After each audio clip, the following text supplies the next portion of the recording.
là, c'est la pergola de l'université en centre de campus. L'ancien centre de recherche en face, l'ancien bâtiment d'enseignement là-bas, le restaurant.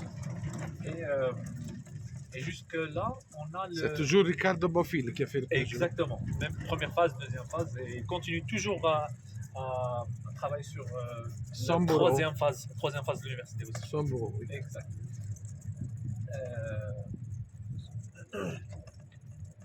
L'autre côté de l'université, il y a autour de campus, il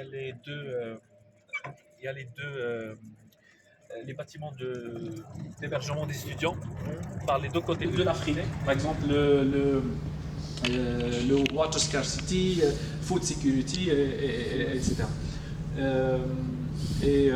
Bien sûr, c'est une université ouverte pour tous les étudiants marocains, mais pas que, aux étudiants africains et internationaux également. On voit ici dans la carte le campus. Autour du campus, on trouve des différentes plateformes de recherche dont je parlais tout à l'heure. Ici, le fameux école 1337, le CHU est ici, et on a la troisième phase qui s'étale de plusieurs dizaines d'hectares de plus. Les différents espaces d'hébergement pour le staff, pour les professeurs. Et le fameux lycée Mohamed VI d'excellence, on a un lycée merveilleux qui forme des génies du Maroc dans des maths, des physiques et C'est que tu m'avais dit, oui. Prendre plus de place à la Polytechnique de Paris. Exactement. Chaque année, je pense d'une quarantaine ou plus d'étudiants qui viennent de ce lycée sont vanno a Parigi, che sono un'eccellenza. Exactement, en Polytechnique en France. Je parlais de Green Energy Park, la plateforme de la recherche sur l'énergie solaire. On a le data center juste à côté avec un supercomputer, la ferme expérimentale, la mine expérimentale également, la StartGate, notre incubateur des startups, et d'autres plateformes également, plateformes de recherche. Je parlais de 3 campus. Le campus de Belgrir, c'est le campus principal, avec le campus Rabat également, et le campus Laayoune, focalisant sur la recherche en agriculture. Et d'autres plateformes, Mazagan, focalisant sur la recherche sur la chimie. Il y a aussi des campus de codage. Il y a des écoles de codage de 1337 et UCode à Khouribga, Tétouan, Youssoufia et Safi au Maroc. Et en plus de ça, on a des antennes en France, Canada. France, Canada. Et on vient d'inaugurer Yamoussoukro, une école de digital farming, agriculture digitale en Côte d'Ivoire. Oui. Exactement, en Côte d'Ivoire. Et UMCP Canada a été inauguré juste en septembre dernier. Ces plateformes-là ne sont pas vraiment des campus dédiés à l'éducation, la recherche, mais ils sont des antennes de liaison avec nos partenaires internationaux, focalisant sur l'executive education, focalisant sur les partenariats, mais c'est très important d'avoir une présence en Europe, en Amérique du Nord. Parler de plusieurs plateformes de recherche. On a aussi le Fab Lab pour nos étudiants d'ingénierie. On a aussi le Digital Learning Center pour la digitalisation de contenu, tout le contenu en fait éducationnel de l'université, mais pas que, création des MOOC, création des capsules vidéo pour différents départements de l'université. On a le Data Center et voilà, je parlais des autres, la mine, le Green Energy Park et Je m'excuse, on a 5 minutes, je dois partir pour Marrakech. Je vais aller faites la chose la plus importante. Bien sûr. En termes d'éducation, on est structuré en 4 divisions. Sciences et technologies ici à Ben Grir, avec la faculté de médecine également. À Rabat, il y a le business et humanities, la faculté de gouvernance et le business à Rabat, avec le centre doctoral présent. Et ici, il y a 12 divisions, ici, oui. Il y a différents, en fait, il y a des programmes conventionnels et des programmes non conventionnels. Par exemple, ces programmes-là sont des écoles avec des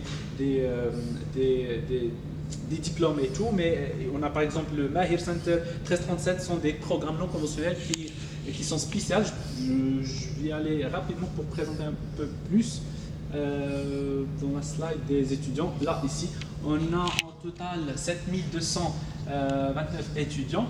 On a entre les programmes conventionnels et les programmes non conventionnels. Les programmes spécifiques, c'est surtout 1337. On a 3000 étudiants en 1337, des étudiants qui apprennent le codage, un programme un peu spécial, qui ne demande pas un diplôme pour entrer à l'école. Oui, une maladie, oui. Exactement ça. Et en termes de programmes conventionnels, le master, licence et doctorat, on est à peu près 600 étudiants. Dans les programmes conventionnels, on est à 61% des étudiantes. On est très fiers d'avoir ça. En termes de nationalités, à 40 nationalités, mais la plupart des étudiants internationaux viennent des pays subsahariens. Oui. On a quelques étudiants en échange d'autres pays, mais vraiment nos étudiants internationaux viennent principalement des pays subsahariens.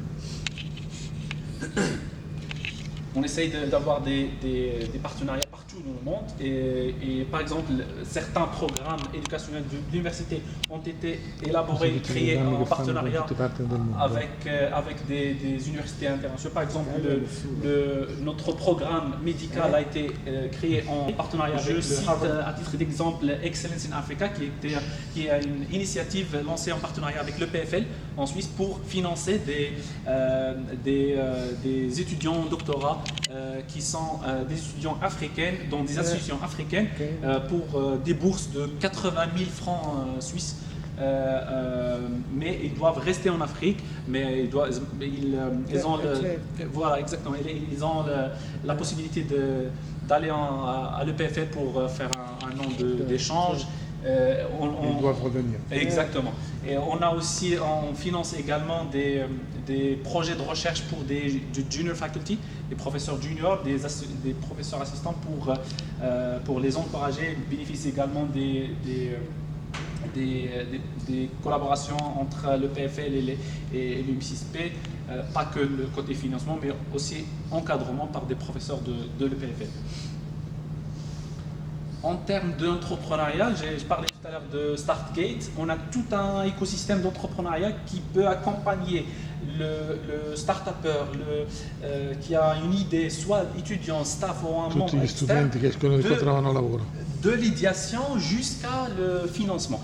On a plusieurs programmes selon le type de start-up. Par exemple, s'il s'agit d'une start-up en agriculture, on a Filaha Innovation, on a AgriFood Tech. S'il s'agit d'une start-up en technologie ou en coding, on a le 1337 Labs. Et on a deux VC, Bedra VC et UMCSP Ventures, qui ont déjà financé à peu près 200 millions de dollars. 200 millions de dollars de startups qui ont passé par tout ce programme-là. Et ce qui est marrant, c'est que le programme est ouvert à tout le monde, pas que notre communauté interne à l'UMCSP, et c'est gratuit. L'université ne prend pas d'equity en startup. Jusqu'à ici, c'était la première phase de l'université qui a été inaugurée en 2017 par Sa Majesté. La réunion que vous avez eue avec le président, c'était ici, à l'ancien bâtiment d'administration, le Green Center, et l'ancien palais de conférence, le centre de conférence avec les places ici, le bâtiment d'enseignement et le centre de recherche avec les hébergements d'étudiants par ici, par là. Et jusqu'à, je disais, c'était jusqu'à là, la première phase. Oui. Maintenant, d'ici jusqu'à cette partie-là, c'est la deuxième phase de l'université, oui. Avec plus d'espace pour les étudiants, plus d'espace pour les départements et les centres de recherche. L'hôtel Hilton Dormitory, dont je parlais tout à l'heure, avec l'hôtel apart ici. Le bâtiment administratif de l'université avec les SHBM. Oui. On a eu les déjeuners aujourd'hui. Le nouveau palais de congrès qu'on a visité tout à l'heure, avec capacité de 2000, et le Student Center. Ce que vous voyez en blanc, là-bas, c'est le Healthcare City de l'université, là où il y a le CHU, le nouveau espace de la faculté de médecine, et la clinique acnitale d'oncologie. Et là-bas, c'est l'école 1337 avec d'autres espaces de l'université du Maroc ont déjà des grandes universités. Mais la réponse simple, c'est que cet espace-là a été une mine d'OCP après mina. phosphate. Il a été La miniera. réhabilité et maintenant offert à l'université pour construire tout. C'est ce que je disais, l'espace et OCP. Yeah. Et c'est le campus principal de l'université, mais il y a aussi un deuxième campus à Rabat, similaire en termes d'espace, en termes de taille. Il y a aussi un centre de recherche à La Lune, aux régions sud du Maroc, spécialisé dans la recherche dans l'agriculture, dans l'agriculture, dans les biosalines, agriculture. Et voilà, le campus se trouve dans un écosystème. Et je vais essayer de présenter un peu la jeunesse de l'université.